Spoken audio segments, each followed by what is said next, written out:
interview with the ladies. Think the battles on the campaign trail are heating up? Wait till you hear Joy take on the burning issues of election 2016 with Anna Navarro and Mark Lamont Hill. A year after we said goodbye, Melissa Rivers talks about life with her legendary mom Joan and following in her footsteps on Fashion Police. And pop superstar Ciara performs a special 9/11 tribute. It all starts now on The View with Whoopi, Michelle Collins, Joy Behar, Raven Simone, and Paula Ferris. Now, let's get things started.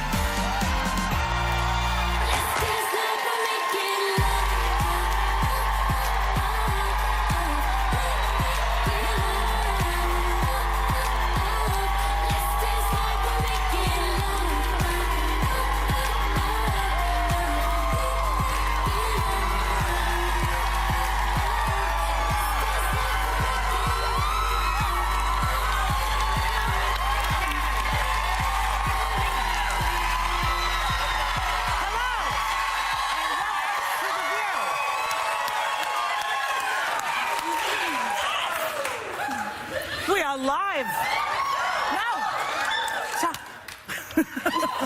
We are live on this 14th anniversary of the 9/11 attacks.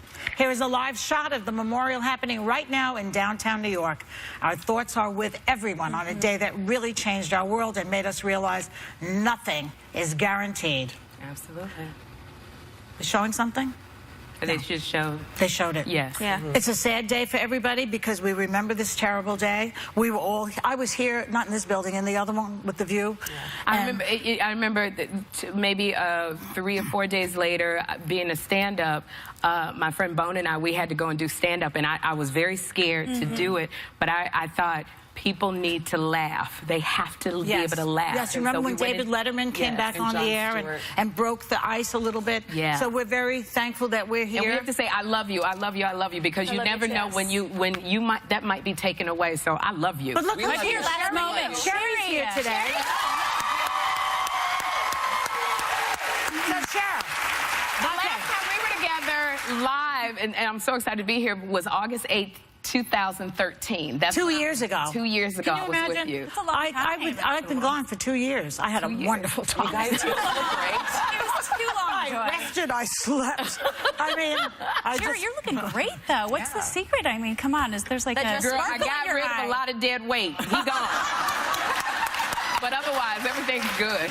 What's your story now, Sherry? Fill us in. So you know, everybody, if you don't know, because I'm divorced and I'm like back out here in the dating world, and I got asked out by a 28-year-old. On Tinder? How did that happen? It wasn't on Tinder. I was flying, and so he works for an airline, which is great because now don't talk too much about him like you did last time. I know. And you see what happened. And now see what happened. She really knows how to pick him. Yeah. You met him serving you. Was he serving you? Well, yeah, he was serving me behind the honey, counter. yes. But the thing is I thought he was older, and I asked him, and he said he's 28, and I have a problem with that because I'm much older You're than 29, that's why. Yeah, no, when my totally birthday get comes it. around, I like to say that. But the thing about it is, now he asked me to go to, he wants to go to a hip-hop club, and I go to bed when the club opens. Okay? Then the second thing is, you know, I'm older than him. You know you're getting older when you go to a club, and the first thing you look for is a chair, and where's the bathroom? You're not too old. I do that all the time, but that's because I pregame right before. Like, you got to drink a little bit before, so you find she knows. Pre-gaming is so hard, though, because if I pre-game, truly, that's exactly right. I'm not even up And in this time is for the the... thing. What the hell is pregame? It's when you drink. It's to save money. It's so that you drink when you're home, so that you don't have to go buy $20 drinks at the club. So you do like a Or a quick shot of $300 vodka. bottle. All right, I feel like I need to introduce the 28-year-old to her. Have you ever gone with a guy who's younger? Because Steve is 7 years younger than me, because he's a compatible donor, and that was one of the reasons I married him. But what's your thing? I married a younger man. You did too. But You married we were in college. I was a senior, and I was a senior. He was a sophomore. I like to say, train a child in the way they should go, and when they're older, they won't depart. Kidding, honey. I love you. No, I don't. No, but he was younger, but I don't care. I mean, but that's only 2 years. It's like inconsequential. I like to date older, personally. Well, first of all, I am very young. Where's my camera? Thank you. I'm very young. So it's, if I were to date younger, up until this point, now I really can. But, 5 years ago, I would have been, at the middle school, with in a trench coat, looking for younger younger guys. I've always dated older guys. Very creepy. I'm creepy. I've always dated. I like older guys. I like guys who are in their late 40s, early 50s. Oh, that's old to you? That's ancient, Joy. I'm so sorry. I'm like 95, in a Nicole Smith age. Like, I want to wheel them down the aisle. You know what I mean? That's easy. I understand you, Michelle, because when I was younger, I loved dating older people, especially because of the industry that I'm in. My mindset was a little bit different than someone my own age. Yeah. And I never really did anything that would require my parents to cause any havoc with the police, obviously. Yeah. But I definitely had a better conversation with someone older. But now that I'm about to be 30 this year, I kind of am flexible with my age bracket. I don't want anybody older, because now people try to introduce me to older people, and they go, you know, I want you to meet my Uncle Willie. First of all, I don't want nobody named Willie. All right, speaking of your Uncle Willie, Trump was on yesterday.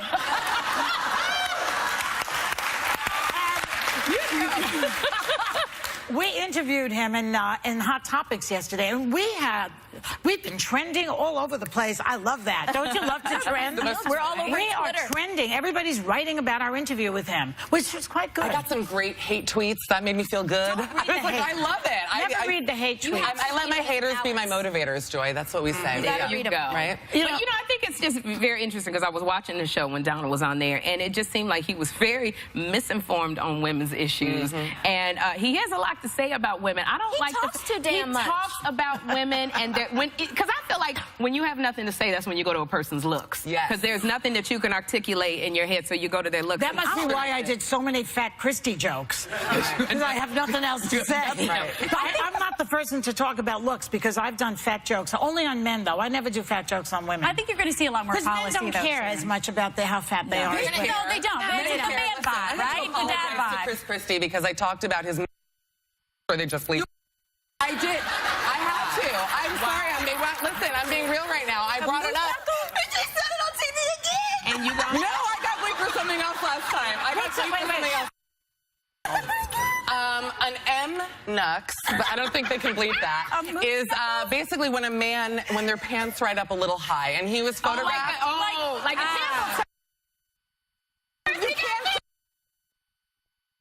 Sherry, I learned you cannot say it, so I'm trying to find different things like, oh God, I'm gonna get into a lot of trouble. Did anybody watch last season? It's like a wedgie, but it's like a wedgie on the other side. Yeah, but he was like, there people were, you know, I had to say, I'm sorry, and I am, Chris. I am deeply sorry. Okay. Can I ask a question? Yes, please. I want to hear, Paula was about to bring up the fact that we're going to hear more policy with Donald Trump. More policy we need to start giving him more information, because we have some information about the things that he was talking about, and it kind of is the same, and it's not. The debates are next week, so I think you're going to see him on the spot a lot more. And right now, he's so much about his style, not really about his substance. He's got to start digging in. Well, he said he's an entertainer. This is funny, and we all know he's an entertainer. Yeah. All of politics is entertaining. All of these people, it's wrestling plus law signing. I mean, that's what this is.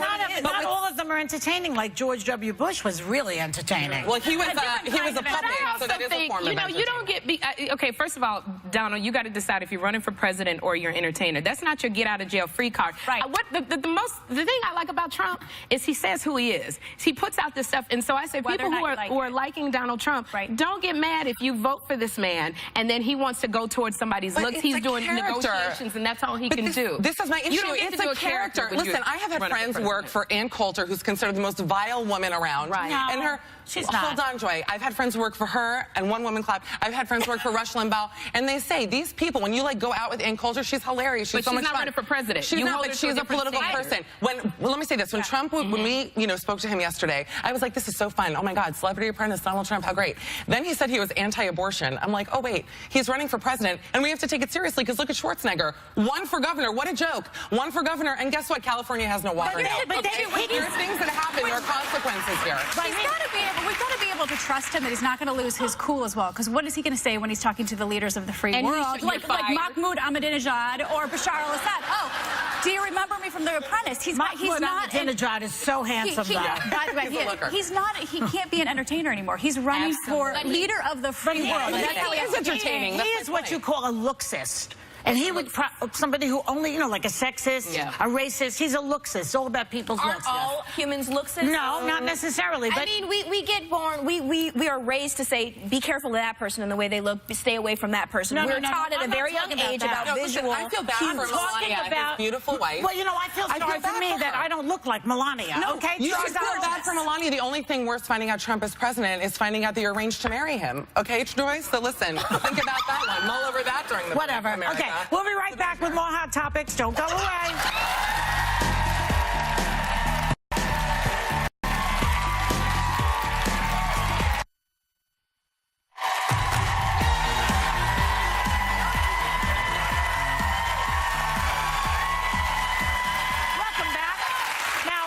On a 2020, as Bobby said, a 2020 special airing tonight called Fast Girl, Life Spent Running from Madness, Elizabeth Vargas sits down with former Olympian Susie Favor Hamilton, who was leading a double life as a prostitute. Here's how she said it all began. Watch. How do you then make the jump to, I will get paid for sex? That was that light bulb moment in my head. Wow, well, why shouldn't I get paid for sex? This guy does, the escort. This would be fun.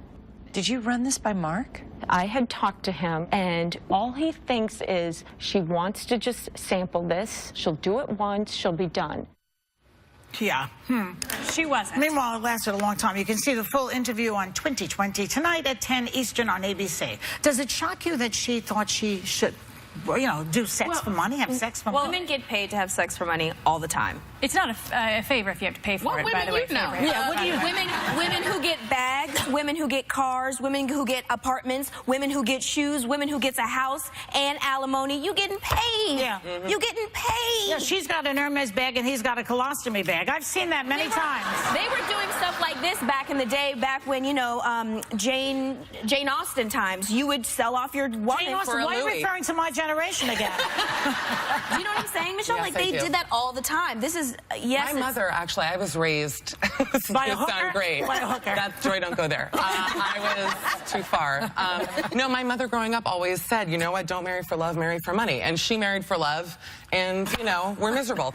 No, but if you're talking about, you know, people marrying people for money and they get things, I mean, I see what you're talking about there. I'm just like, don't say it like that. Like, don't say, Sherry, I'm giving you money, take off your clothes. Make it organic. Say, Sherry, I was thinking about you. You made me feel good. I'm sending you flowers I'ma do you and weed. money, and I'm going to give you a car. Or I'm going to do, like, you know, make it organic. Don't make me feel like I'm just taking your money. Right. Yeah. Like that. She just wanted to go back to, like, the oldest job in the history of womanhood. But this woman here, Susie Favor, it wasn't so much that situation. I love the she name was Favor, don't know. you? Susie Favor, but she wasn't a favor 'cause She it was wasn't free, you know what I bipolar. mean?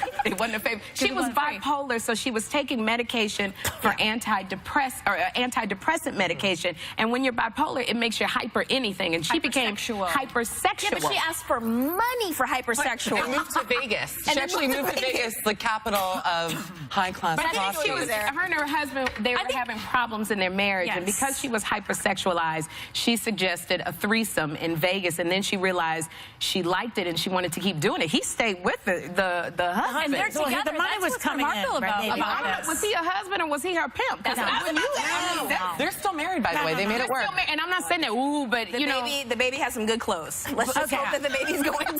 Well, you just gotta watch Okay, the next interview. topic. Internet comedian Nicole Arbor is facing huge backlash. And she lost even a gig, the comic, over her viral video called Dear Fat People. Here's a little bit of it. Watch. Fat shaming is not a thing. Fat people made that up. That's the race card with no race. Yeah, but I couldn't fit into a store. That's discrimination. No. That means you're too fat and you should stop eating. If we offend you so much that you lose weight, I'm okay with that. You are killing yourself. Yeah.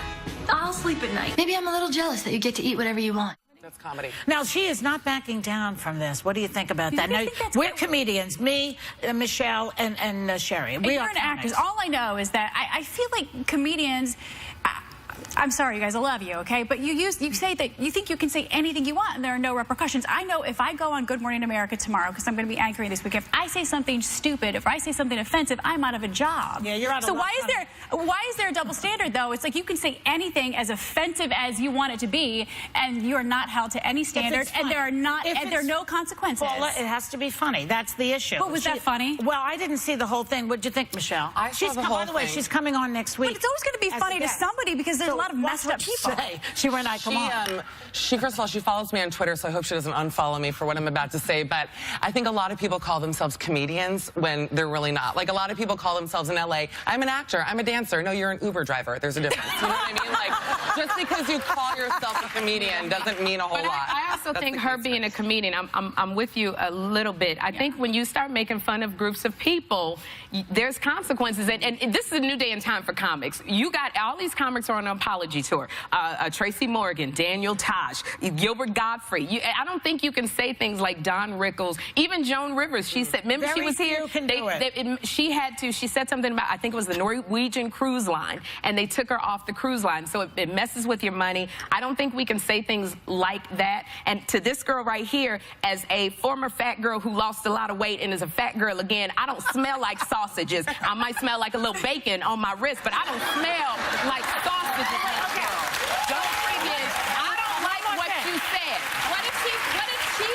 What if she was fat and said it? That would have helped. That would have helped. But at the same time, I haven't self-deprecating her tell me how I need to lose weight and not smell like. Well, if she wasn't blonde, it would have been a different story. What I'm saying is, it's the same thing, and she brought up race in her commentary. It's the same thing as us using the N-word in our culture. That's to right. me, in a way, it's true. you can't do that because then other people are going to say it. You have to take some But responsibility. fat people are much funnier than this woman. Speaking of which, not that way, but you are touring. That was a horrible segue. But you have a show coming up. Tell everybody.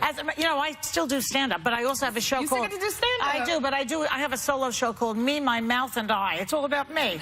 Me! And on Saturday, September 26th, I will be in the Sunoco Performance Theater at the Whitaker Center in Harrisburg, Pennsylvania. For ticket information, go to our website. I hope people will come to see me because I hate to do stand-up without an audience. There's something so depressing about that. I know. The thing with fat people is you take the joke on yourself first if you want to make a joke about somebody else. That's what Joan did. First say, I'm fat, then I can say you're fat. Okay, when we come back, the gloves are off as political analysts Ana Navarro and Mark Lamont Hill go toe-to-toe, and I'm referee, and so is Paula. Ooh, it's going to be fun.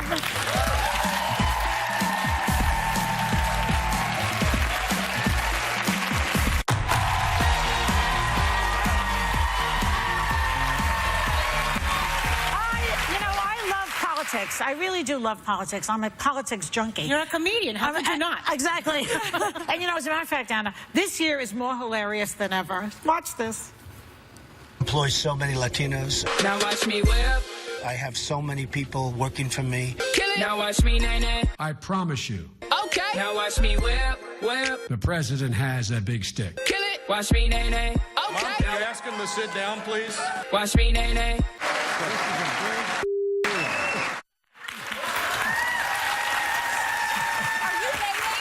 Are you doing the nay-nay right now? Yeah, I'm doing the nay-nay. Okay. I love it. But anyway, you know, not all of it is for laughs. I mean, some of it is actually serious about the country.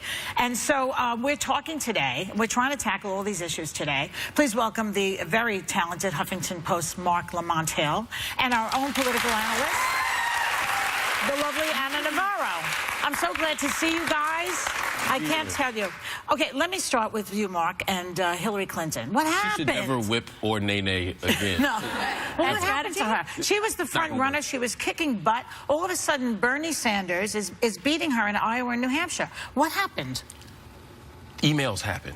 You know, people saw the email scandal, and people don't trust her. There's always been this story that the Clintons are sneaky, that the Clintons aren't trustworthy. It's not always fair, but this time it looks bad, and when stuff looks bad, they look for an alternative. Nobody wants Bernie Sanders to be president, let's be honest. Why not?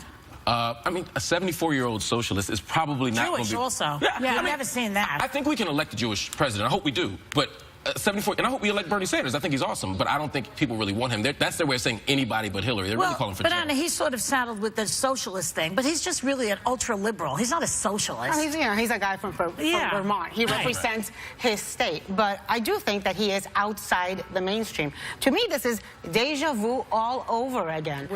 With Hillary. Remember how it was in 2008? She had great numbers. She was beating Obama. And then, lo and behold, there came a time when, frankly, there was a likability issue.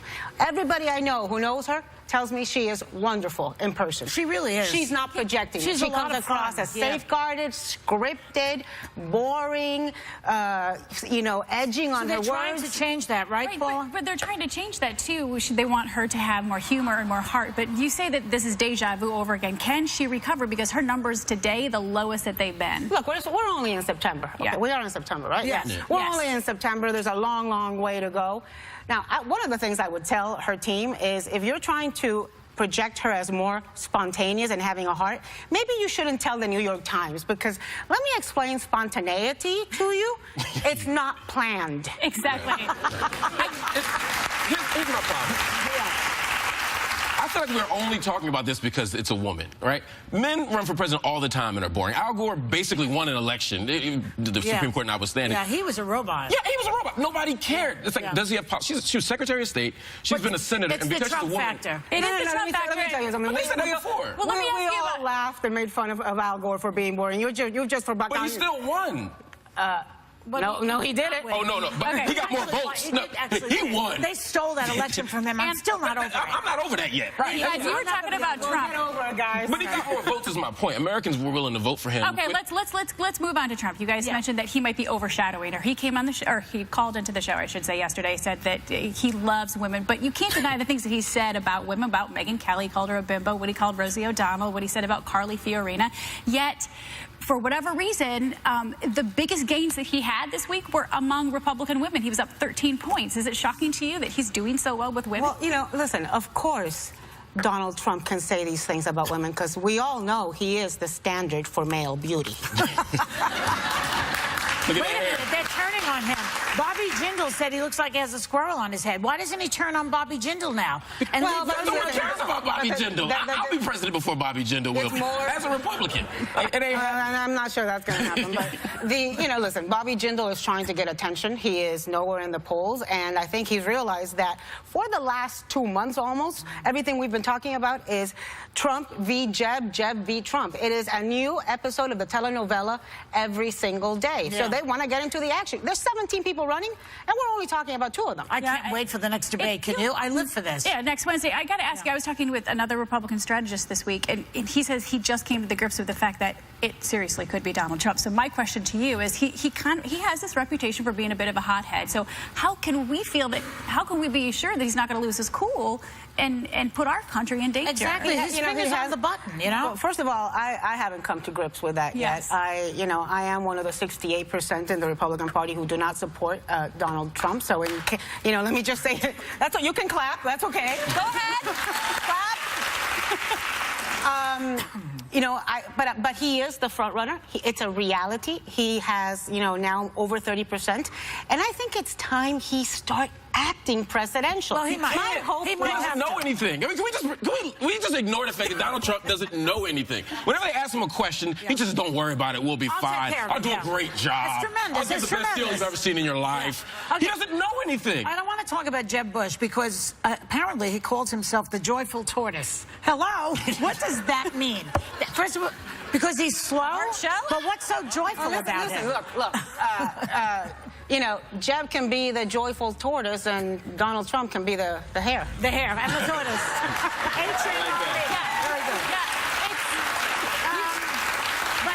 It seems to get under his skin when Donald Trump says he's low energy. Do you think it's like a jab at his masculinity when he says that? What is it about his sexuality? What is it? No, I think Donald Trump is just mean. He's like a high school kid.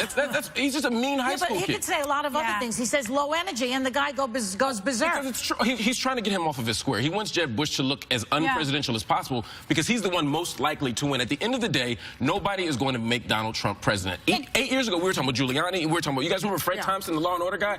He was the head of the pack 8 years ago. No one cared after now October. the reverse mortgage guy. Right, exactly. And Hannah, I know you're a longtime friend and supporter of Jeb Bush, but his numbers have been sinking steadily as well. Who, Jeb? Jeb Bush. Do you? Jebby. Yeah, Jeb. You call him Jebby? Jeb with an exclamation point. He's JT from now on. What is he? What you've seen another side of him? What do we need to see? Look, I think he's got the patience and the structure and the financial resources to be able to wait this out. Right now, let's remember, this is a 17-person field. All these numbers, this pie is getting divided into 17 pieces. But have you ever had a pizza that's been divided into 17 slices? Well, it's not really 17 people running for president. It's like 4. Well, no, it's not. I saw George Pataki yesterday. Wait a minute. He was a Starbucks. Let's talk about the real liability for Jeb Bush, and that is called George W. Bush. Yeah. That's the real problem for Jeb Bush. Tell the truth. Before we go, though, I want each one of you to tell me at least one good thing about the other candidate. You tell me one good thing about Donald Trump, the front runner. Wow. Come on. He's funny. He's really funny. Okay, good enough. What about you? Hillary. On Donald Trump? Oh, no, I like his daughter's shoes. His daughter makes good shoes. No, on Hillary. On Hillary. I'm not letting you go, Anna. On Hillary. Say something nice about Hillary. I'll tell you what. I was giving a speech last night, and I asked the crowd. I said, give me one word, one good word on Hillary. Grandmother was the first one. Well, there you go. Right. That's enough. Because people are saying other mean words against her, as if she's the only one. Secretary of State, Senator, and the best word we got is grandmama. She's running for president. You can say, well, she's been emphasizing it, so, you know. The best thing we got, we only do that with women. She's very qualified. She's extremely qualified and experienced. This debate's going to continue on, and we're going to see the debates next Wednesday. So thank you. We'll be seeing a whole lot more of you. And we'll be right back with so much. Melissa Rivers.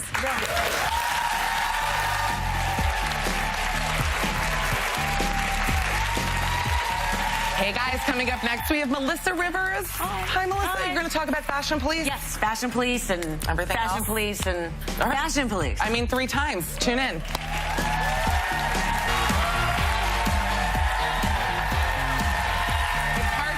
It's been a year since we lost the legendary Joan Rivers, but her daughter Melissa is keeping her spirit alive and well on the new season of Fashion Police. Now, as a longtime executive producer and now co-host, she's making sure her mom is always a part of the show. Take a look. There isn't a day that goes by that I don't personally see something and think, what would my mom say about this? So let's find out in our newest segment, what would Joan say? One of my mom's favorite targets, Justin Bieber. Brad, what would Joan say? I think Joan would say, insert lesbian hair joke here. Perfect. And well, I think my mother would say, God, she looks pretty. Please welcome Melissa Rivers.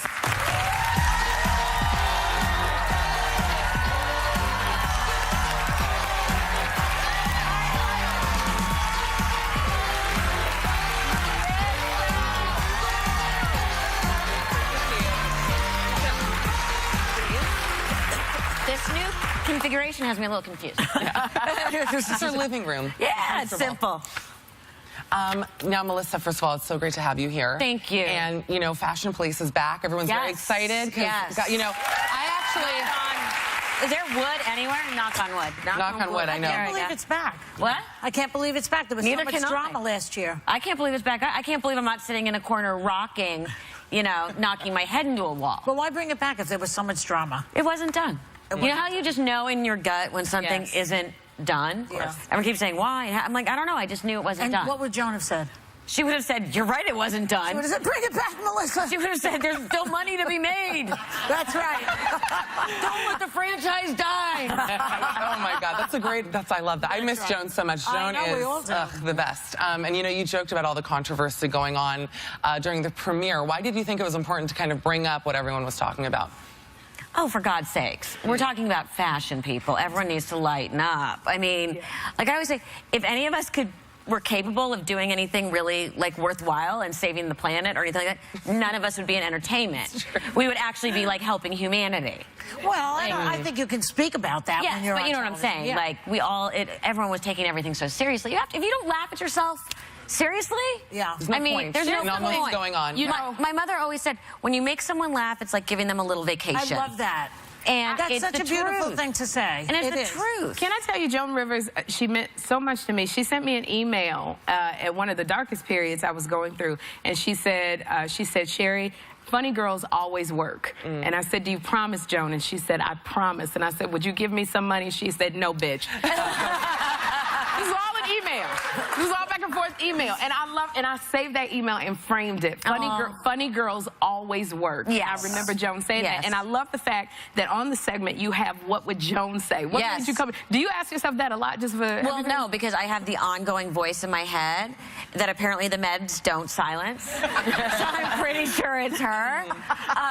So I don't really get an option of what would she say. I know what she would say. Yeah. And I just thought, she had such a distinctive voice, and all the time fans come up to me and say, did you see this person wearing this? What would your mother have said? And I thought, it's a segment. It's a great idea. It's a great, and you get to be as funny also as she was. Well, not just me, and we're letting the fans comment. The Joan Rangers get to write in and comment. I love the Joan Rangers. The Joan Rangers, God, my the Joan best. Rangers, we love them. So they get to comment as well. But, you know, one of the hallmarks of your mother's work was that she basically was politically incorrect. She took no prisoners, this woman. And we were talking in the Hot Topics about this girl who does this video about fat people. And she's not fat, she's gorgeous. And she's talking about fat girls. It's not nice, right? Or is it okay? What do you think? Oh. Joan didn't apologize. That's what I loved about Joan. But Joan was funny. Big difference. Big difference. Yes. Sorry. Someone is funny. Big difference. But here's the thing, and I think that people don't realize that with my mother, everything really came from a place of warmth. As caustic and biting, she was always, her biggest target was herself. That's right. Always. Right. There was nothing she wouldn't say about herself. And she loved fashion, she loved celebrities, she loved all these things. So she would talk, she was coming from a place of fun. And she was also the most generous person. She was the best. Even in the most controversial things, there was always a warmth. Well, we missed her. We're very excited for Fashion Police. And everybody tune in. Thank you for being here. Melissa Rivers, Fashion Police airs Monday nights on E! We will be right back.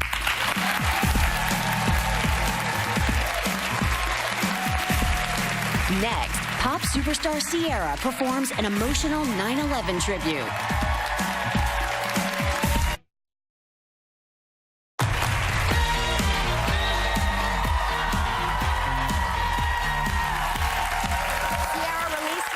Smash hit album Jackie earlier this year, and she was here for that. She's about to go back out on the road, and her NFL boyfriend, Russell Wilson, is about to kick off football season, and she is gracing us with a very special performance today. Please welcome Ciara. Thank you. Hey, girl.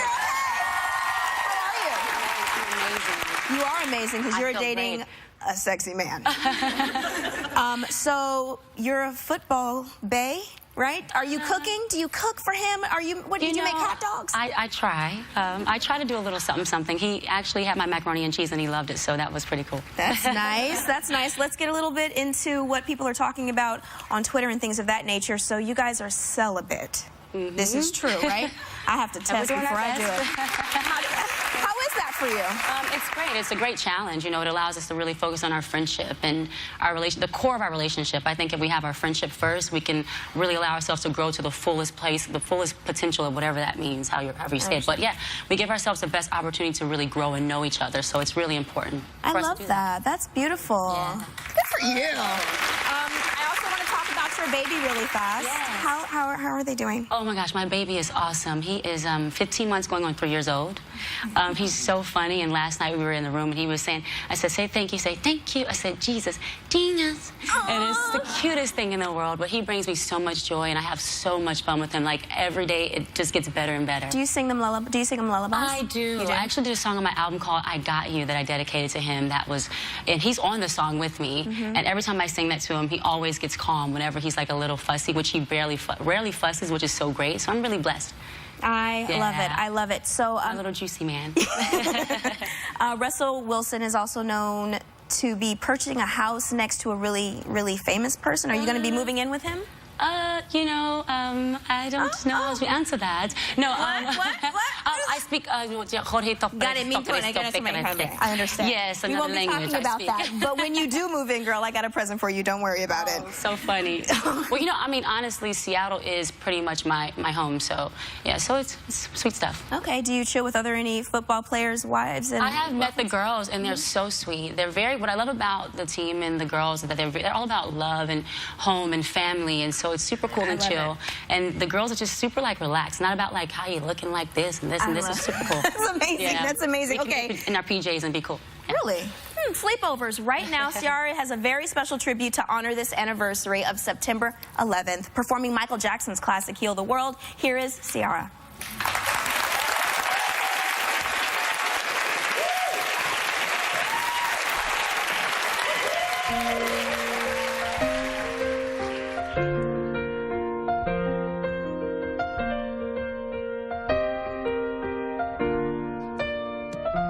There's a place in your heart, and I know that it is love.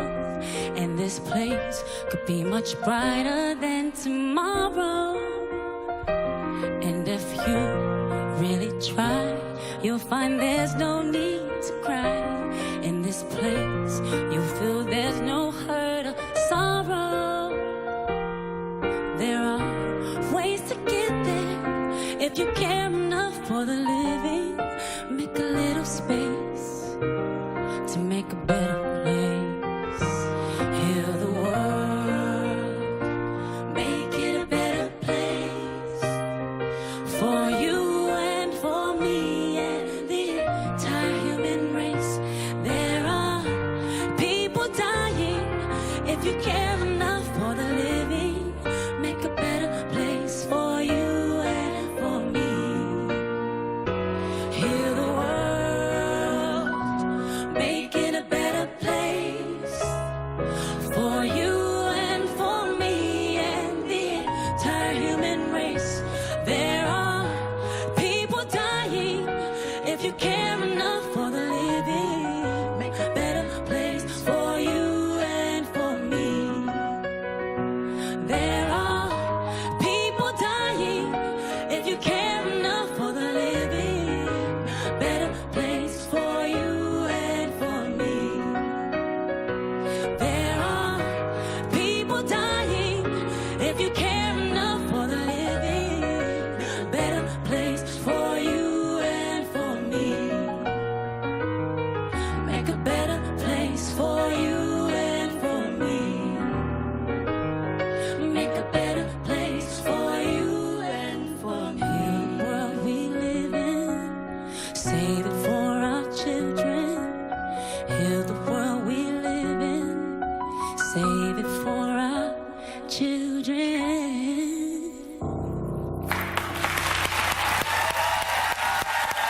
That was amazing. Thank you so much to Ciara. Her album, Jackie, is in stores now. We'll be right back.